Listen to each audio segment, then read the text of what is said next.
বাবা মা বেঁচে থাকাকালীন ছেলে তার স্ত্রীকে হজে নিয়ে যাওয়া যাবে কিনা। দেখুন, বাবা মা বেঁচে আছেন, আপনি আপনার স্ত্রীকে হজে নিয়ে গেছেন, কাজটা কি ভালো করলেন না খারাপ করলেন?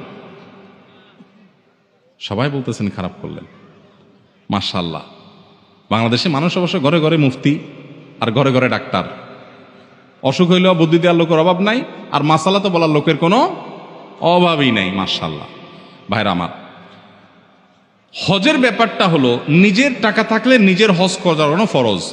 নিজের টাকায় কাউকে হজ করানো কখনো ফরজ হবে, সেটা বাবা মাকেও না, স্ত্রীকেও না।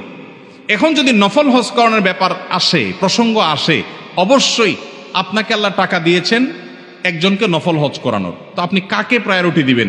তার উত্তর হলো অবশ্যই আপনি স্ত্রীর উপরে বাবা মাকে প্রায়োরিটি দিবেন। তাহলে উত্তরটা একটু ক্লিয়ার করে বলতে হবে। আপনার নিজের উপরে যদি হজ ফরজ হয় তাহলে আগে নিজের হজ করতে হবে। আমাদের দেশে বউয়েরই হজ করানো